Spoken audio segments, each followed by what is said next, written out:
Dear students, यहाँ पर 0.6, 1.7, 2.8, 3.9 dash dash dash एक समांतर श्रेणी दी है। समांतर श्रेणी को AP भी कहा जाता है इंग्लिश में। तो हमने देखा कि ये श्रेणी हो गया समांतर श्रेणी 0.6, 1.7, 2.8, 3.9 सो ऑन। यहाँ पर इसका प्रथम पद A ज्ञात करना है और सार्वंतर D ज्ञात करना है। तो ये जो पहला पद T1 है, ये T1 पहला पद, 1.7 T2 दूसरा पद और T3 2.8 और T4 3.9 हो गया चौथा पद।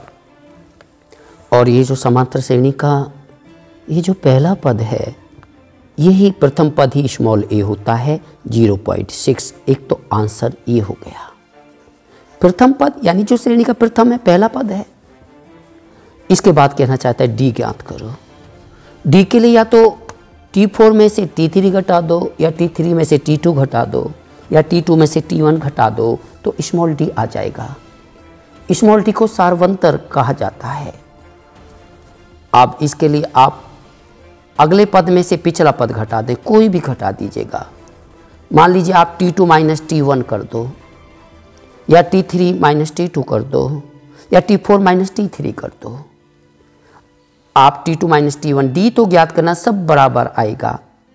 चाहे T4 माइनस T3 कर दो, चाहे T3 माइनस T2 कर दो, या T2 माइनस T1 कर दो, सब बराबर आएगा और वही सार्वंतर होगा, स्मॉल d होगा। तो हम लिख सकते हैं D बराबर T2 की जगह लिख दीजिए 1.7 माइनस T1 की जगह 0.6। 1.7 में से 0.6 घटाना आप जानते हो। 1.7 ऊपर लिखिए। घटाने में, पॉइंट के घटाने में, जोड़ने में पॉइंट के नीचे पॉइंट आना चाहिए। ये पॉइंट इस पॉइंट के नीचे आना चाहिए।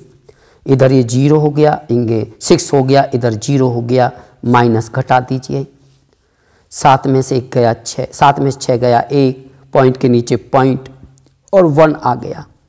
तो D का वैल्यू आ गया 1.1। यही स्मॉल d हो गया, दूसरा आंसर हो गया।